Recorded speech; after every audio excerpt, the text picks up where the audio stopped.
Hello, everybody. Good afternoon. If it's afternoon where you are, it is afternoon for me. Welcome to live Q&A week number 8. We're going to talk all about tunnels today. And if you are just tuning in for the first time for one of these lives, I will try to stick on topic for as long as possible until people stop asking questions or whatever, and then I will get on to general questions. So it is a time for me to be available to just take questions from you and be just available to connect. So yeah, hopefully everyone's doing all right. It is it was warm today, or it is warm today, in the mid 80s. So I was out doing some work and kind of feeling the heat a little bit, but flipping the last couple beds for my season before I start thinking about summer, clearing out some stuff and building some compost and all that kind of stuff. So before we get into it today, just a huge thanks I usually have to say here, because this entire course is sponsored by Paper Pot Co. And I know I say this a lot because they sponsor all the videos, but seriously, this whole course literally wouldn't happen without their support. And Diego's been very supportive about the idea and kind of letting me do my thing and let me know what I need help with and the financial support. So I really do appreciate that, and I really recommend you go check out all the stuff they have to offer on their website in terms of tools and equipment. But Diego's podcast and his new podcast called Carrot Cash Flow, which is about farm business stuff. So awesome people over there. I can't say enough good things, and I know we're coming up to about halfway through the course. So I'm really thinking about how cool this is, because I've really been holding back, I think, to do this for a long time, because there's no way I could set aside this much time and energy for just a YouTube video. And a lot of these YouTube videos, they're not standard YouTube videos, so they don't sort of get the same traction as normal videos. But I think for the people that are in there to get the information, the videos are just packed full of information. And it feels really good to be able to put that out and just not just share it, but also to bring everything together, sort of all my thoughts, and really think through things before I put those videos together. So hopefully you've been enjoying them. They've been fun for me to make, although a lot of time and energy and a lot of talking to the camera, which is challenging if you haven't done it a lot. I have done it a lot, but still it takes a lot of energy. So anyways, again, big thanks to Diego and PaperPot Co. Also, there's additional resources for the course over at paperpot.co/Josh. Of course, you've heard me say this at least 8 times now if you've been keeping up with the course. Hopefully you got to catch up over the spring break and you guys are up to date. Those are all the general things I wanted to talk about. I don't really have anything else to bring up. So again, questions about tunnels today. I don't have experience with every kind of tunnel, but it is a big part of what I do here on the farm, and a big part of my system is growing in tunnels, and I really do recommend to people that they invest in tunnels and soil. Is sort of my main 2 things that I like to recommend to people to invest in. So yeah, let me see whatever questions you guys have. Again, I'm not here to just yap. I'm here to help and answer questions. So let's see here. Oh, nice mash out, man, in the triangle. Sweet, man. Hope you're enjoying the warm weather today. Can you speak more about setting tunnels off contour? Absolutely. So this depends on where you are, mash out, man. If you're in the triangle, then you're getting the same weather I am, because it's not a big place. So think about people's context. Is a lot of people think about when they dig ditches or trenches, they dig what's called swales, right? Or you sort of take the soil and you put it downhill, so you create a berm. That's the high point. That's a lot of permaculture design is set up that way, so that people capture water, right? Because in a lot of arid areas, there isn't a lot of water, so you need to do whatever you can to sort of capture the water.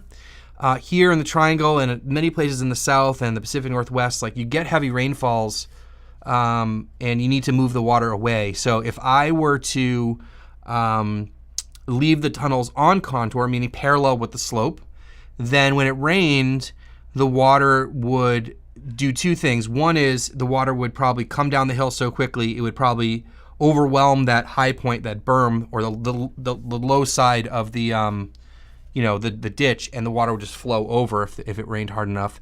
The other thing is the water will sit there if it's on contour, because contour means level with the contour of the ground. So basically, if you followed a trench on contour and you had water in it, it wouldn't flow, because it's just flat essentially. And there's a lot of cool stuff in permaculture about permaculture design when they're talking about digging these things and stuff, if you want to nerd out about all that. But so water coming down the hill, if you don't have a downhill slope somewhere, the water will just probably overflow if it rains hard enough, because if you're in an area like this and it rains hard and you have a little bit of a slope, the water comes downhill fast, and like it can be devastating.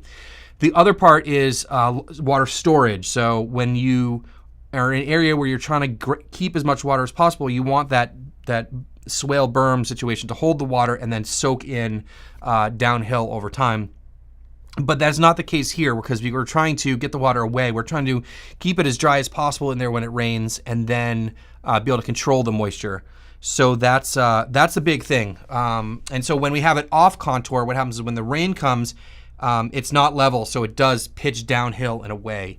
And for me, this has been huge. I think, I don't know all the numbers because I haven't measured it, but I would probably even make it a little bit more off contour than I have now. I noticed that after heavy rain, even so, like the top bed in the tunnel will have soaked in a good amount of moisture. And so it's not even between all of the beds in the tunnel. So hopefully I answered your question, but the idea is like contour meaning with the slope of the land, and if you're off of it, then it'll drain away. So that's sort of what I mean by that. That's worked really well with our system here. When it rains heavy, like I don't stress whatsoever. Waylon, yes, remember the NRCS grants. I probably should have mentioned that in the module.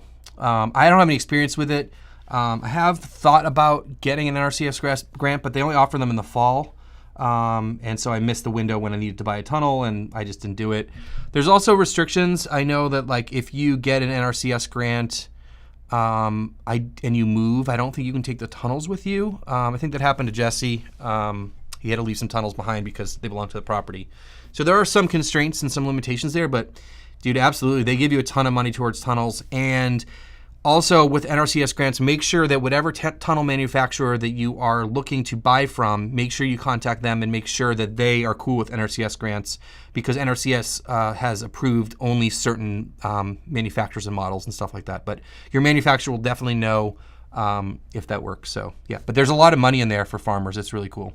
And make sure you plan ahead and look at the deadlines, because I think it's in the fall and you probably have a bunch of paperwork and hoops to jump through. So make sure you plan ahead and like prepare for that so you don't miss the deadline, and then be like me and not get any money for your tunnels.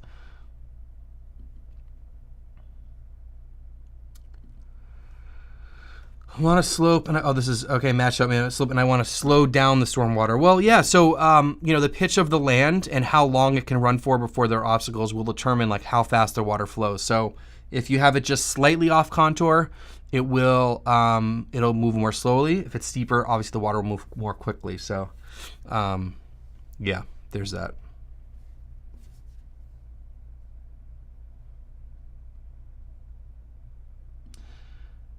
Oh wait.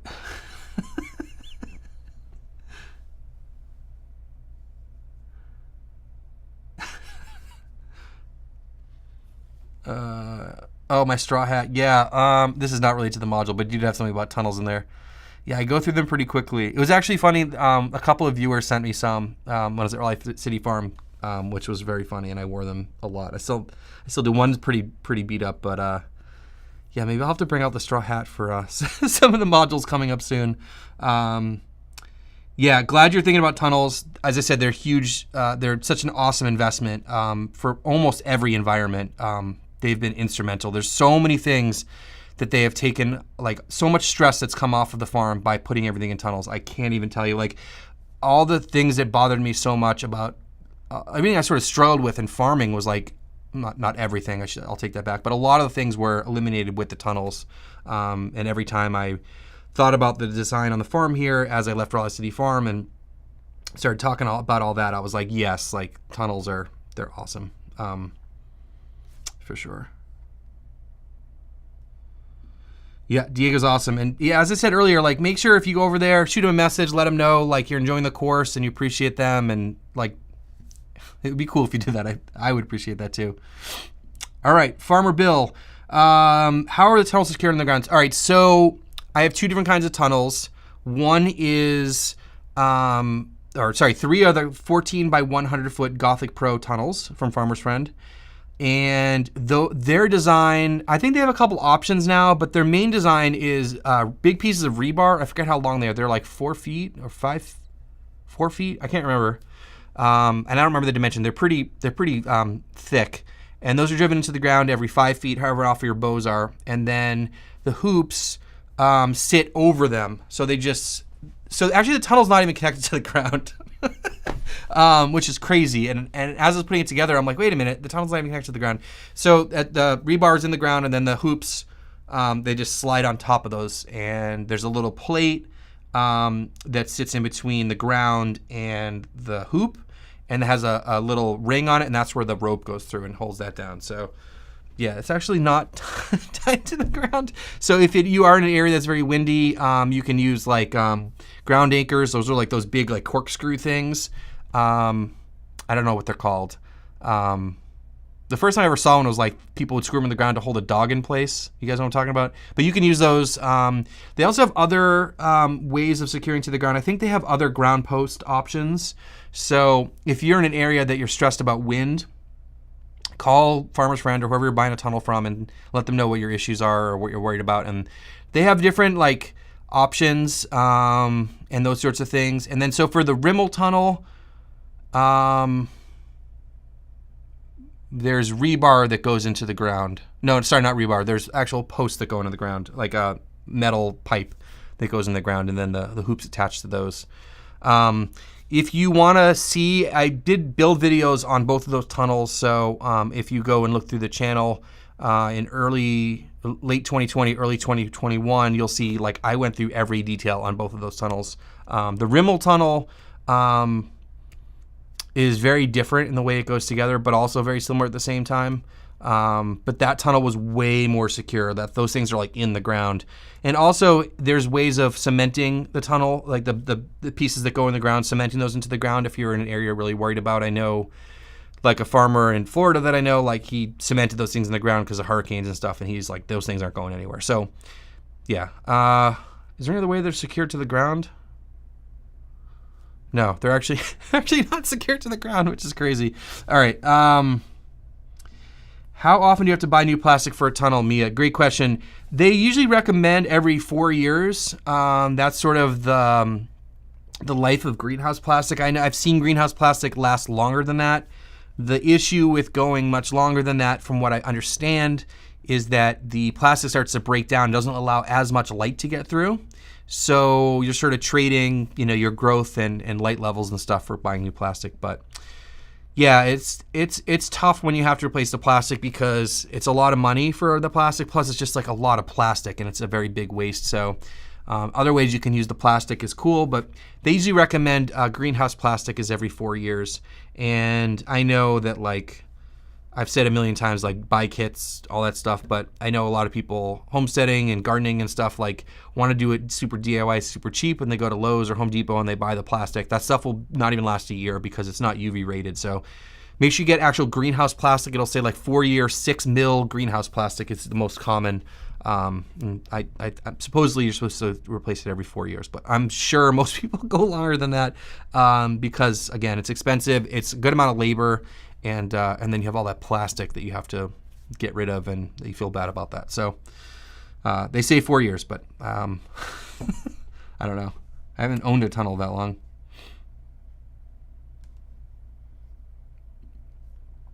Mr. McGregor's Homestead's water catchment container system. So I get asked about this all the time, and I will talk about this in my irrigation video. And I mentioned this plenty of times on my channel in the past, but I don't have a water issue here. I don't pay for water because I'm using my house well, and we are not in any shape or form like stressing out about running out of water. So for me, I didn't install any of that stuff, although I think it's super cool, and I think there's some contexts where it's maybe not necessary but could be super helpful.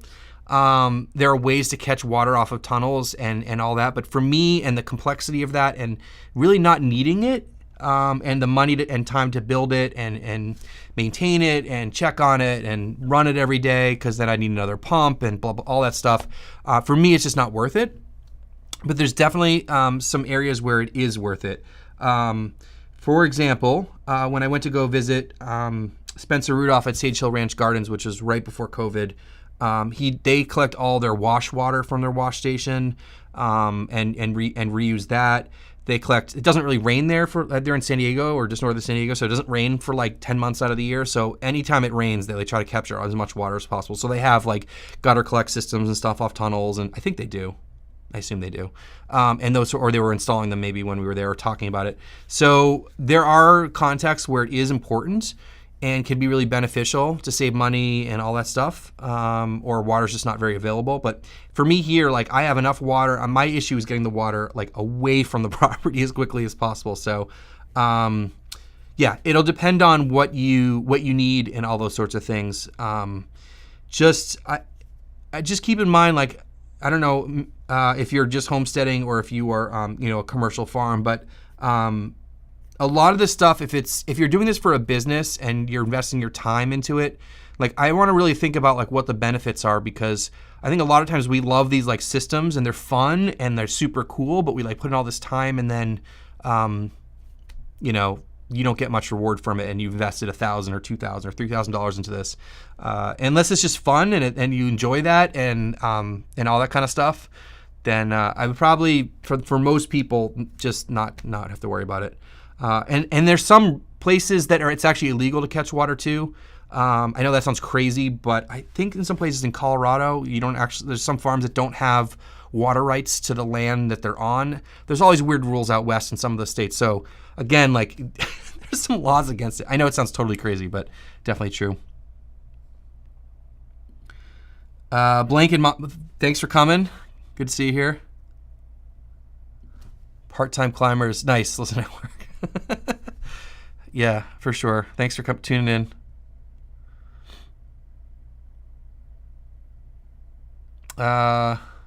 Yep. Any questions I'm skipping over, it's because I'll take those at the end. I want to make sure I answer all the questions about tunnels. That's what this live Q&A is about. And then I'll open up for questions, and you can ask questions after that too.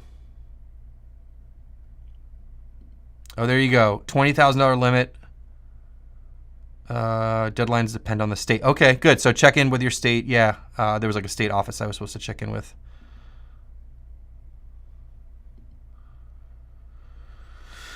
Okay, well, Browntown Organics, there's the numbers they got. As I said, it depends on what you need. 10-year commitment? Is that like you can't move them for 10 years? Is that, because I was talking about that before. Is that what you're talking about? Hey, Kevin. Poly low tunnels. I actually talked about this in the module coming out on Thursday, which is about winter growing. I have used them. I don't recommend them. I remember seeing them. I remember seeing a bunch of videos with Curtis Stone when I was starting out, and he was using them, and he's like, yeah, they're super cheap and they're great. They're a pain in the butt. I think on small scale, like if you're just gardening, they could definitely work, but on larger scale, they're just a hassle. And there's anyways, it'll be in the module on Thursday, but they heat up really fast because they're so small. So if you're not out there first thing in the morning, or that you think it's a cloudy day and the sun pops out, like they're going to cook your plants. There's a lot of effort for not like to get in and out of there, and then your irrigation system, and they're kind of a nightmare. But again, super strapped for cash, maybe a gardening or homesteading situation, maybe have a bunch of leftover pieces of scrap plastic. Maybe it's a possibility for you, but I think on a commercial scale, I don't really recommend them that much. So the cons are they're just a lot of labor because there's a lot of like moving plastic around. There's a lot of hoops that are kind of in the way. There's ropes involved. Harvesting's really hard with those, with the hoops and all the plastic and stuff in there. For me, like, tunnels, I can, in the wintertime, especially when I am opening and closing them, like most of the winter, like I don't deal with the sides. I just open the end wall. So it takes me a few minutes and it ventilates enough. So that's been my experience. Helix anchors. Is that what I'm talking about? The big cork. They look like a big corkscrew. There you go. Cement those rebars in, then put a set screw through the. Yeah, I mean, there's a lot of ways to secure a tunnel to the ground. As I said, probably recommend that you just talk to Farmer's Friend. They'll tell you like the best strategy and the things you have to work with. If you're ordering through Farmer's Friend, I just assume that, but there's a lot of other manufacturers out there. Yeah, but keep in mind though, like if you start cementing things in the ground, like, and you want to move something, or I don't know, like, let's say you have to sell your property, or I don't know, there's a lot of things like, when you start doing things that are super permanent, then you have to think about that as well. So I don't know.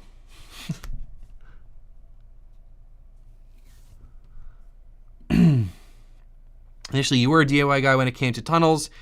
You do that again if you were not in a position to the new tunnel. No, I would definitely not DIY a tunnel. Like, I would 100% like buy a kit no matter what. Like, I would save up, I'd work harder. Like, I didn't like the tunnel that I built was inferior to the tunnels I have now. I think for the cost, especially now with the price of materials, it probably would be more expensive than buying a kit. And the amount of time I put in was insane. And as I said, I couldn't move it. It was an inferior product and all that kind of stuff. So definitely would not DIY a tunnel for sure. But anyways, my opinion. Thanks for the question, Nelson.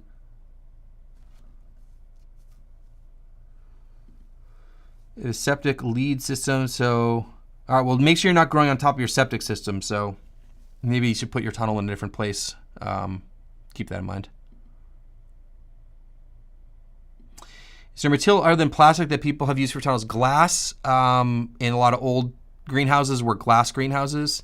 But yes, and there's also another company that sells, I forget what it's called. It's like a 20 or 30 year product that you put on. It's like a hard plastic, but I think it lasts like 30 years.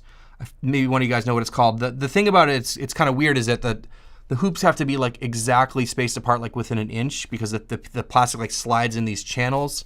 Those are kind of the three that I'm thinking of right now. Would be like just the regular greenhouse plastic, a glass greenhouse, which you really don't see very often, or that other style, which again I don't remember what's called. But those are the three that I can think of.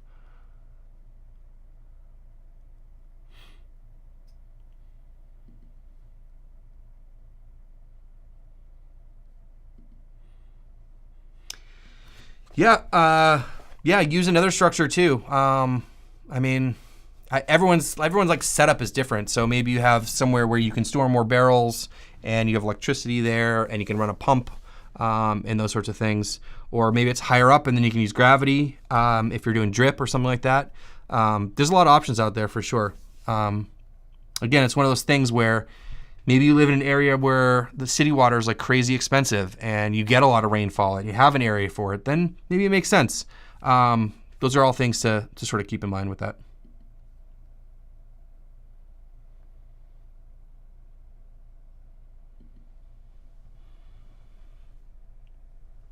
Oh, wow. Okay.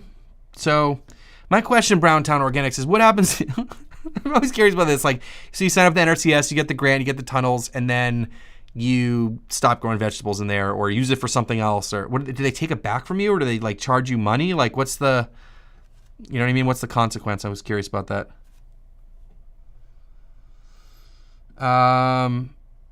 Hey, Chris. Yeah, we talked about low tunnels before, and I will talk about that more. There's also, if you're curious about my setup, I did a winter growing video. I forget what it's called. A couple years ago. It's an old video where I talk about the low tunnels and stuff. All right, Gene's in here. Salt or other compounds using city water in the tunnels. Okay, great question, Gene. So one question that people have about tunnels, which I probably should have mentioned and I didn't, is salt buildup in tunnels, because if you are using water that has a lot of mineral content, a lot of salts, what happens is as you're using that water to irrigate in your tunnels, what happens is the water gets soaked in the ground, gets used up by the plants, and then what's left over is everything else that's in the water, all the other minerals and salts. And so what you need to do every so often, if you have a lot of that content, is to really heavily water the ground and sort of force the minerals down through the ground and wash away. And so I know I was kind of worried about this at Raleigh City Farm, and then our plastic came off the roof, so it rained a bunch. So I was like, okay, we're good. But I think a lot of people will, who was I talking to about this? When I went to visit Pam Dowling, hopefully you guys know who she is. She's an amazing person. She wrote a couple books. One's about greenhouses. I was talking about this, and she was like, yeah, we just like bring in, because I think their whole tunnel is on drip, so they just bring in like normal garden sprinklers, the ones that like go like this, every like once or twice a year, and they just run the thing and they put down a couple inches of water, and that just kind of flushes everything through and kind of rinses out the salts. So if you have an issue with salt buildup, that's probably the best thing to do, is just like heavily water it, like over water it, and try to force those salts through. So, and if the other question that Gene had is about using chemicals in city water, like you might need to filter out the chlorine or chloramines. I'm probably going to talk about that in the irrigation video, but yeah, if you're running city water, you want to make sure you're filtering those out, because chlorine and chloramines are there to prevent, to kill bacteria and stuff, and you want to make sure you're using like plain old water, so it's good to filter that stuff out. So again, maybe back to the rainwater capture thing, maybe it's beneficial to capture water if your water is full of other stuff and you have to pay for a lot of filtration and stuff, but there's decent filters that can push a lot of volume through to get that stuff out of the water, but that's for you guys. I mean, you're gonna have to weigh all these pros and cons and all that stuff. So Mr. McGregor's Gene fan over here. I'm a big Gene fan too. Okay, let's see. Oh, wow. Okay, well, I mean, anytime you sign a deal with someone, you got to think about what happens if it doesn't work out, right? So that's maybe another reason why I'd be hesitant, but I don't know. I've never heard that happening to anybody, about like people falling through on their NRCS commitments, but I guess it could happen. I'm just curious, like if you get hurt or terminally ill or something like that, like that would, man, I don't know. I don't want to think about that stuff. Okay. All right, cool. What other questions you guys have about tunnels? If hopefully you have a few more questions, and then open up for general questions. Whatever you guys want to talk about.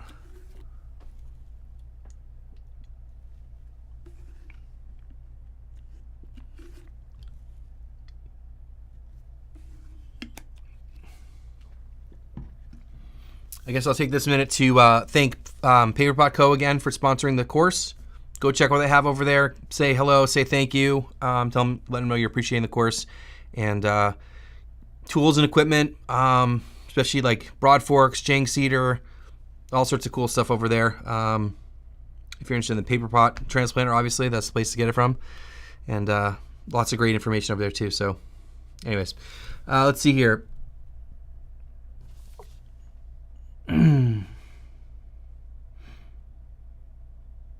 Oh, okay. Part-time climber has seen that chlorine is significantly below the threshold for hurting soil. It's almost instantly rebounds. That's good to know. I don't know. I don't know enough to say, but there you go. I guess the other thing is, if you are using city water and not filtering it and not having a problem, then I guess it doesn't matter. I guess it'll depend on the levels, and I'm sure that certain areas have different amounts and probably dose at different times. Where did this happen?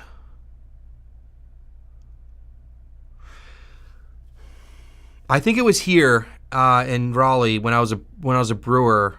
There was a day or two where they shocked like their whole system, and it threw like everybody, like all the brewers who like brewed beer on like 2 days, like had problems with it.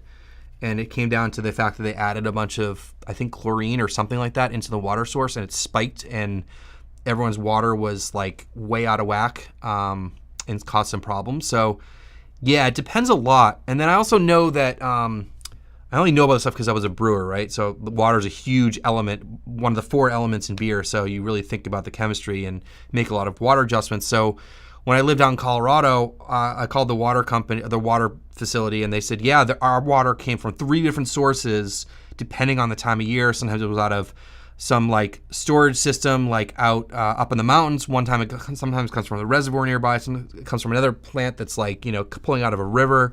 So it will vary sometimes where you live. So if you're pulling water out of a municipal source, You can definitely call them and ask them what's up, ask them for water reports. Sometimes they post them online. There's a lot of like research that you can do about it. You can also pull samples and have that analyzed. So good to know, part-time climbers. I just know it varies a lot. And I also know that like living in this house for a while now where we're on a well, I like am very sensitive to chlorine. Like when I go, I'm not against drinking city water. I grew up on it, like no problem. But I know like when I go somewhere else and I take a shower, I can like smell it because, you know, and that kind of thing. So maybe, I don't know. But it's good to know. It probably depends a lot on what levels you are. And I'd probably get a water test or look at the, if you trust the municipal source, look at their reports too.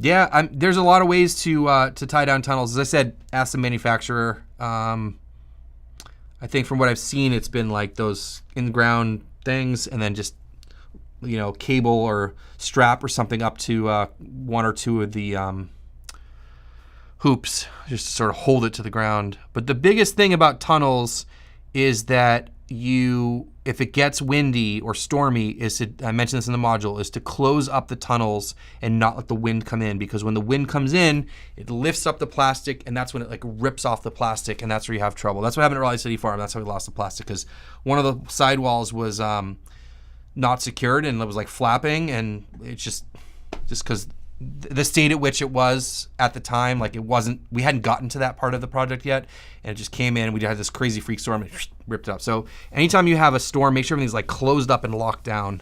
That'll help a lot because the wind can't get in and like lift it up.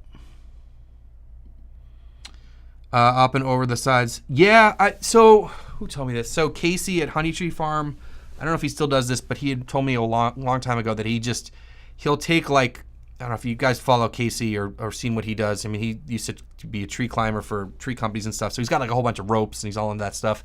And he's very clever with it. So he'll just, I don't know if he still does this, but he will take the rope and throw it over two adjacent tunnels back and forth a few times. And he said that kind of like holds more down to the ground. So if the wind gets crazy, it'll have to lift two tunnels instead of one. I don't know. That was another strategy too, just for storms. I don't know if he still does that, but I remember he told me that a while ago. I haven't stressed about it just because of where I am. You guys have seen plenty of photos and video about my farm where it's just surrounded by trees. So I just don't get like extreme wind coming through here. Also, I'm on like below the house. So I just haven't really had that trouble, but like some people, it gets crazy windy and you need to prepare for it, because if you lose your tunnel, that's not just a lot of time, energy, and money, but then losing crops and all that kind of stuff. And no one wants that. So. Yep, chlorine. If you just leave a container with water in it and let it just sit there open for a day, the chlorine will evaporate. But if it's in the water and it hits the microbes and stuff in the soil like immediately, I mean, the chlorine's there for a reason, right? Okay, I don't know. I don't know enough about this, guys.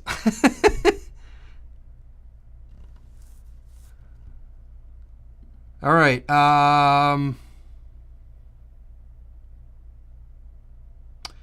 Nora, as far as snow goes, do you think that the Gothic style offers an advantage over the traditional style? I've seen snow collect on the Gothic style despite claims it won't. Okay, so yes, I agree. That's what the big selling point of the Gothic tunnel is. It still does collect, you are right. We don't get heavy snowstorms here, but I know that when it snowed this winter and we got a couple inches, there was snow that collected on the tunnels for sure, but it was very easy to clear. So from the inside, I'd use a broom or something to push it up and it would just fall away very quickly. I remember when I had my original tunnel, which was just like a curved arch, and it snowed, it was way harder to clear the tunnels because as the weight sits on it, especially in the top, it really pulls it down because you don't have that support in the middle. So I don't know if it's necessarily about shedding like naturally, because think about it like a roof line, like even on your house, like if it snows a lot, like the snow lands there and collects, right? But the idea is it's much easier to clear, and sort of the structure of it, I think, is more sturdy to support the weight. Because if that weight if it's round, that snow's sitting on the top and it's just pulling down between the bows and really sagging the plastic. So I think that's really where that comes into play. And from what I understand, the Quonset tunnel, the round ones, are better for higher wind areas. So if you have wind and snow, I'm not sure what you're supposed to do.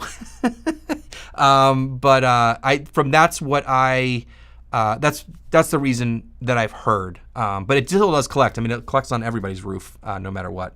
But I did notice it's super easy to clear off. Like I just smacked it and it just shed right off. So yeah, I think that's a big advantage of that. And also, if you see a lot of the big tunnels, like the big greenhouses, they're all pointy roofs. Like they're not round on the top for the most part. So I think that's the main reason for that. Thanks for the question, Nora. Eddie, yes. We talked about this earlier in the stream today. This is coming up in the winter farming module. I probably, in retrospect, you're right, should have put this in the tunnel one, but I didn't. Maybe because I was like, this is what I have, and I'm talking about the tunnels I'm using. I talk about it in the winter growing module, which will be out on Thursday. Also, if you're anxious to hear my thoughts on it or see my setup that I used to have, because I used to have that, there's a winter farming video. I forget what it's called, but use the search engine on my YouTube page. Search for winter farming or something like that. You can see it, but yeah, I don't recommend it for commercial growing, but I did talk about it earlier in this stream. If you want to hear my thoughts, you can back it up or watch it later. Sally May, for the south, since the sun is so brutal in the summer, would you see any benefit in putting up tunnels just with shade cloth? Yes. This is a great strategy. It does involve removing the plastic, though. But yes, you can do that. There's a lot of places that just do shade tunnels. Like I have a friend that has a large homestead, small farm, and they have an area that they only use it for shade. Like they don't. They're just growing in the summer because the heat is so oppressive here. That I don't think they even own plastic to cover the space. They just cover it with shade cloth. So yeah, you could do that. It would definitely keep it way cooler without having the plastic and allowing all the heat to just come right through the shade cloth. The issue is like, how do you get the plastic off? How do you store it? What's that labor like? What's that whole system going to work out to be? So I think that's why a lot of people just cover the greenhouse directly with the shade cloth. And so there's pros and cons. Like if you live in an area that is super rainy, then having the plastic on, as I mentioned before, controlling the rain would be beneficial. But yeah, I mean, it would definitely keep it cooler in there if you remove the plastic and then just put shade cloth on. Definitely.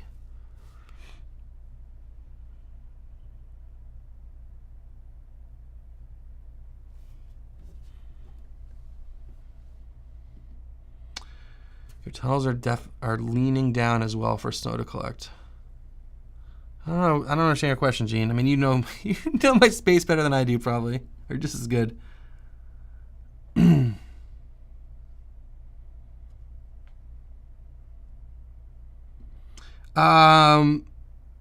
is it too hot to grow lettuce in the tunnel?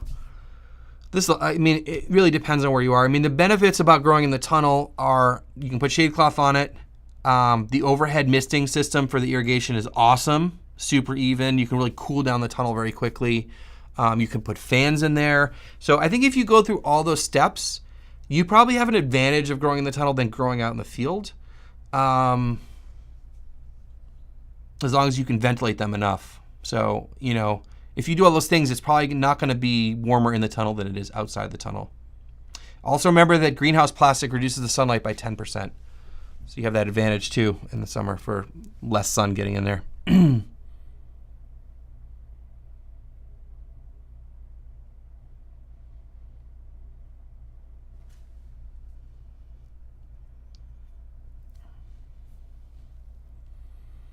All right.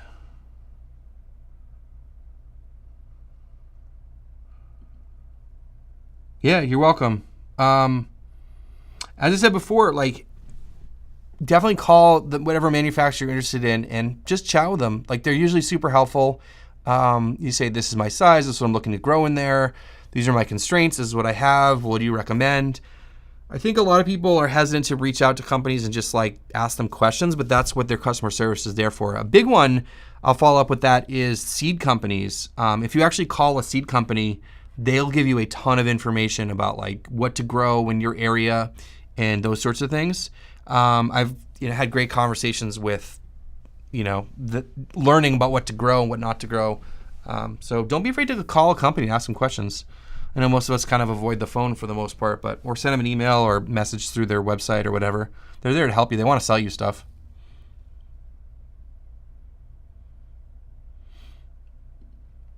Yeah, I definitely have pests in the tunnels, especially because I don't close it up. So we had some deer pressure. Rabbits are in and out of there all the time. Yeah, there's always stuff going on.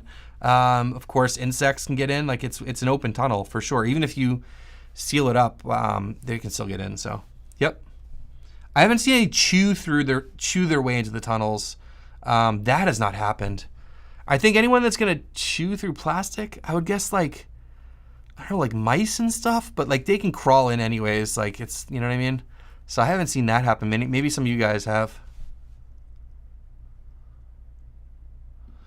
Oh, Gene, the tunnels are leaning downhill, so they'll collect. Okay, I never thought about that. We'll have to talk about that.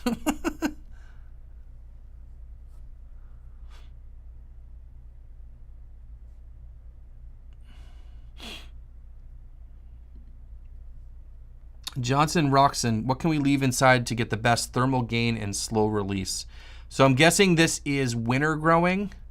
Man, this is why this Q&A is great, because there's all the stuff that I know about and forgot to talk about. Yes, a great way to do that is just barrels of water. What's that video? It might be on the No-Till Growers channel. There's a video I did at Wild Hope Farm, and Sean Yadnichek, who's no longer there, is such a brilliant person. He had a bunch of systems that were really cool about heating in the wintertime. The simplest way is to just get the big like 50, 55 gallon drums. You can buy them for like $15 or whatever, $20. You can get them locally, and just fill them with water. I think if you paint them black, or if you can get black ones or dark colored ones, they'll probably work better. And the idea there is that when you have those in your greenhouse, they'll warm up during the day, and then at night they'll release heat into the greenhouse. So that works really well. I know like Jesse was using them in his nursery, and then put his starts, like built little tables or whatever on top of them, and that allowed him to really bring in more heat during the day and keep it a lot warmer in there at night. Just keep in mind that if you're using it in a greenhouse, make sure you have it along the north wall. That way it is not going to block light. So keep that in mind. The other systems that Sean had that were really cool, he actually had the barrels outside. Were they outside of the tunnel? I don't remember. I think they were outside of the tunnel. I got to check out that video. I don't forget what it's called. Compost heated greenhouse or something. And then they were like right up against the plastic, or maybe on the inside. I can't remember. And then what they do is they dump a bunch of like bedding and manure and stuff they get locally, like right next to the greenhouse, and that like composts and generates a lot of heat, and that like transfers through into the greenhouse. And they also had this really cool system where they had water lines running underground below that pad that they poured, where the compost was, and then pushing that water into like some other barrels in another nursery, so they were able to like transfer that heat over. I don't think it worked as well as they were hoping, but they said that one of the best ways was just like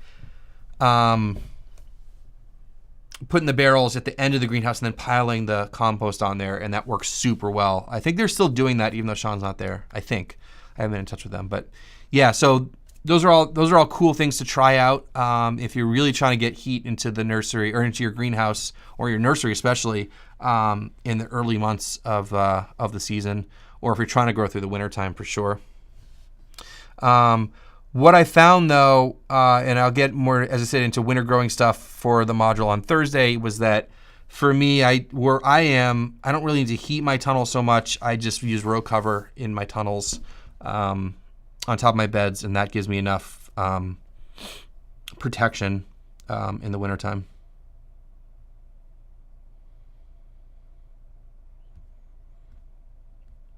Thanks, Johnson, for the question. There was a bunch of stuff in there I should have mentioned in that module. Thank you. Let's see here.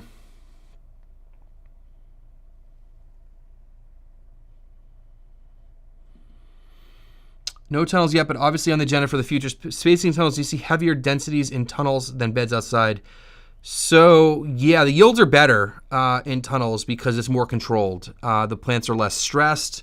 When you have extreme weather events, it doesn't shock the plants. I mean, obviously like warm and cold, but rain, wind, like those kinds of things, you can control that a lot better. So, yeah, I get much bigger yields and more success rates. Like I feel like I have less crop failures in the tunnel than I do out in the field. So, absolutely. That's one of the biggest reasons that I, am such a firm believer in using tunnels.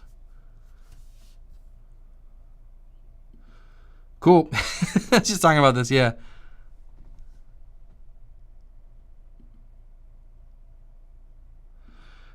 Cool. Yeah, books. Daniel May's book. I love that book. It's one of my favorites. Jesse's book. I don't have any books in front of me. Yeah, greenhouse stuff. There was a great book by, I can't remember anyone's name. I'm terrible at remembering these things. There's a great greenhouse book. The editor of Growing for Market, I forget his name. This is embarrassing. His book is great about greenhouses. Sean's book is really interesting too. Yeah, I'd say though, for my style of growing, I think the best two books are going to be Daniel's book and Jesse's book for sure.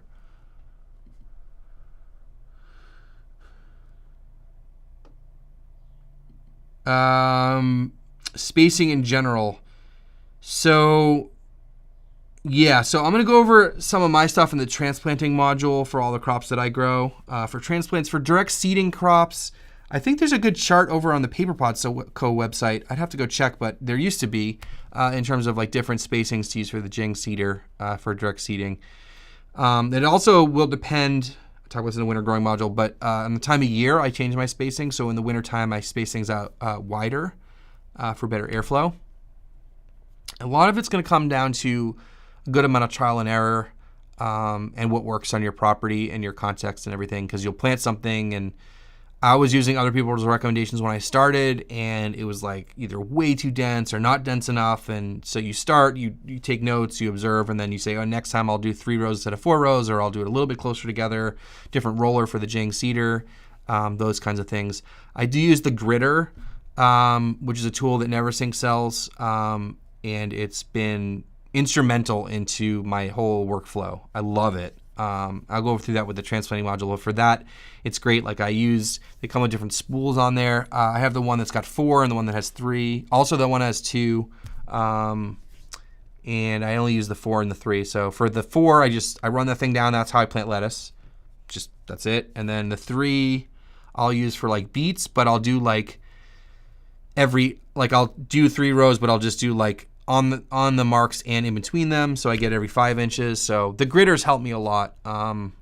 There's a lot of these kinds of tools that are kind of becoming standard in the market garden world, like the Jing seeder. I think a lot of people are starting to use the gritter, and then some people say, oh, well, I use this seeder and these rollers. I use this, I use the gritter to mark out for lettuce or whatever. So it's kind of neat when you're kind of using the same tools. It kind of standardizes things, and then you could say, all right, that was a good place to start, but I'm going to change it like this or that. 2 compost bins at the back of my 50-foot tunnel. These add too much heat in the summer.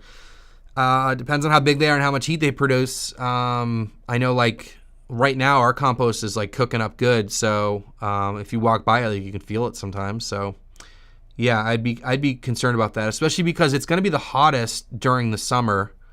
So yeah, keep that in mind.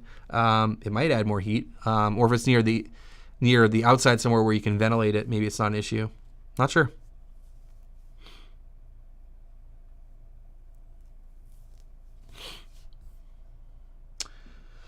Mr. McGregor's Homestead. Thanks for all the questions today.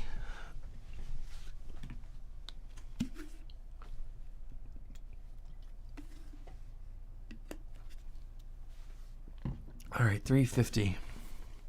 Cool. All right, let's see here. How using the greenhouse change your game versus other ways of seed starting?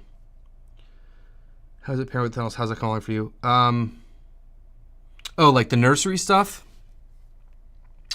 Yeah, so The thing is, I changed a lot of variables at the same time, which doesn't help when you're trying to do anything scientific, right? But the nursery's been awesome. I've really enjoyed it.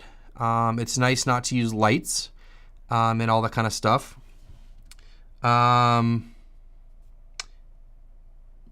one benefit I have is that I am taking starts out of a greenhouse and putting them into a tunnel. So I don't worry about hardening things off, which is nice. And I will talk about that in a future module. But when you take starts out of a tunnel or nursery, greenhouse, you need to harden them off and get ready for them to go out in the field. So I just don't stress about that, which is nice. I also have a lot of fans in there, so the plants are getting some wind and stuff, and they're kind of getting used to that. And they're kind of going from a similar space to a similar space, so that's working great. But I also switched to soil blocks, which I think made a big difference in my starting. And just like more careful about watering and stuff like that. I also went from bottom watering, which I was doing because I was in my garage, to overhead watering now, both with a system and also hand watering. So it's like a lot of things I changed. I think bottom watering was great though. I just changed so many variables at once. So, but yeah, it's really nice having a nursery, especially when it's plenty big enough. And if I am doing like larger starts like tomatoes or peppers or cucumbers or whatever, I can pot them up and they have plenty of room to hang out, versus I was always struggling with that in my growing rack, because I was like balancing that and microgreens and not having enough space, and then all the electricity to run the lights and all that kind of stuff. So yeah, the nursery's been great for starts. But I think all those parts of the system have really helped just make everything, better for sure.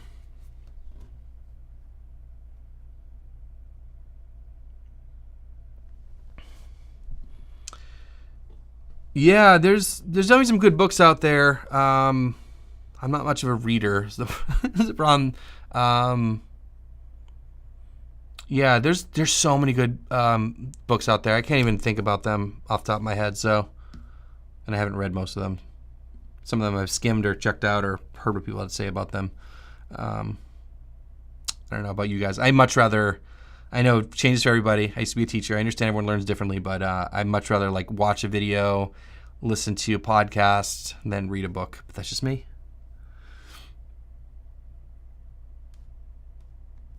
All right. Rodney, thanks for the question. Is it best to start with one tunnel if you're ultimately going to be growing in 3 of them just to get used to the process? Yeah, that sounds like a good deal. Maybe, yeah. I mean, everything's going to grow better in the tunnel. So, yeah, start using it. Start feeling it out, getting used to it. The only difference is really that you just got to maintain the temperature in there by ventilating, and then you have to control the moisture. So sometimes it's more, it's a little more input, but again, the output is awesome. So yeah, start right now. Like, start using them. If you have them, yeah, they're awesome.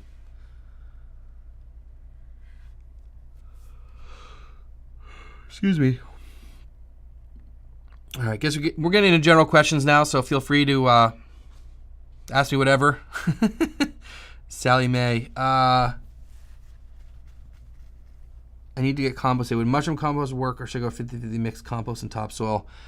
If you are building beds, I recommend a mixture. I wouldn't plant in a straight compost. I mean, here's the thing. Compost varies a lot depending on where you get it.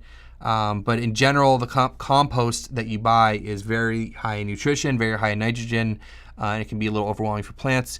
So I probably get a mixture of, topsoil and compost or whatever. The company near me sells a mixture of leaf mold and compost, which is fantastic. You're really just trying to get as much organic matter into the ground as possible. But if you're using it as an amendment, like you already have your beds built and you don't need to add like a whole bunch of compost, I would say just whatever you can get that's good quality and high nutrition. Like, yeah, you can use mushroom compost, you can use food waste compost, you can use compost they make out of yard waste and stuff. Just keep in mind what it has, what else you might need to add, those sorts of things. So I never use mushroom compost, so I can't really speak on it, but I know some people have had good luck with it for sure.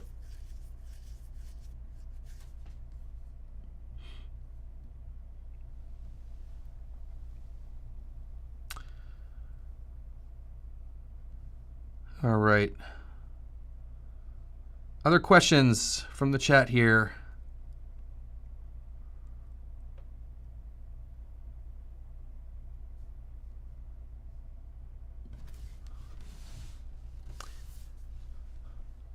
So always happens I talk too quickly. Sometimes there's a lot of questions, sometimes there isn't. I want to make sure I'm answering everybody's questions. But yeah, I'll give you guys a couple more minutes if you want to toss a couple more questions in there. Happy to answer them. Or we'll see you next week. Either way. This is like me being like, oh, class got out early today.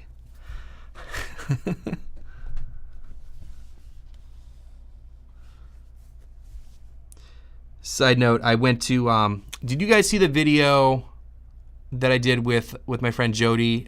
She was a high school agriculture teacher. I went and taught at her. She's now teaching at NC State, and I went to go talk to her class like a week or two ago. It was awesome. Missed being in front of a class and teaching. It'd be fun to be able to do that again. Anyways, let's see. I get a couple more questions in here. Okay.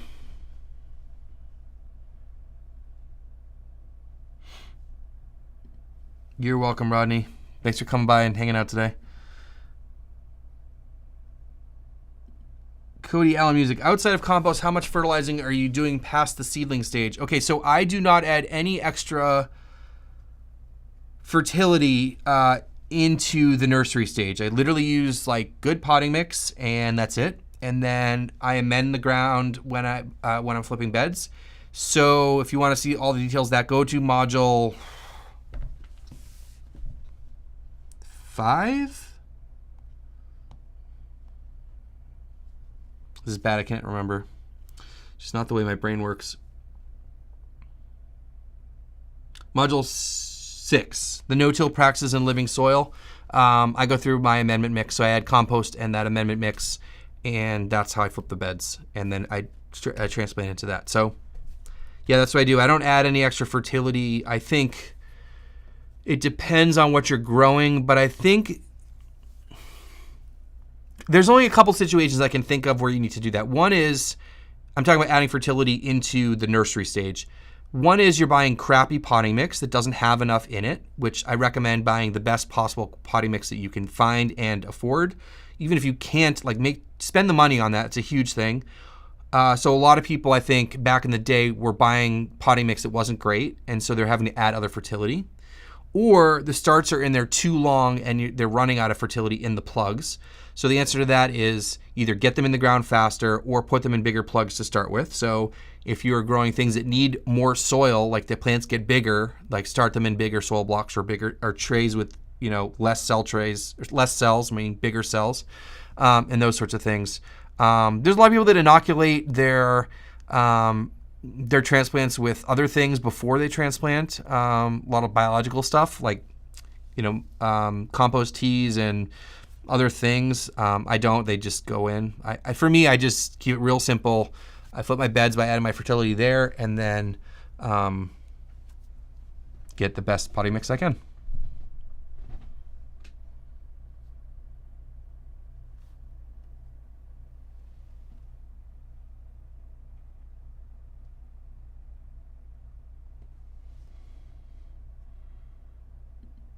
Oh, I'm sorry. I'll go check my messages. Yeah, one thing I have to say is I get so many DMs. It's insane. And a lot of times they go into the message request area and then I miss them. And I have really not been on Instagram very much. If you guys do follow me on there, I really don't post very much. So apologize for being slow to respond to people. It's one of those things that I never really understood about being a content creator and a YouTuber, is that the amount of people that message you is mind-blowing. Between emails, DMs, comments on videos, you can't answer everybody. It's just impossible. And I used to hear this from creators. I'm like, what do you mean? Just answer everybody. It's a lot. It's crazy. People are always asking me for something, advice, I don't know, whatever. So apologize about that. I'll get back to you. Nelson, thank you so much.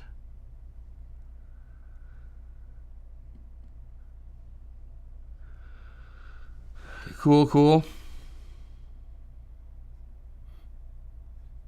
Also, to piggyback on that while I wait for a couple more questions, if you guys have questions, hopefully you know about my other YouTube channel, which is all about content creation and videography and camera gear. If you're interested in any of this sort of behind the scenes and listen to me nerd out about stuff like that, not just about gear, but also like content creation strategy and making videos and stuff, go check that out. The channel's called Josh Sattin, as opposed to Josh Sattin Farming. There might be a link down below. I can't remember.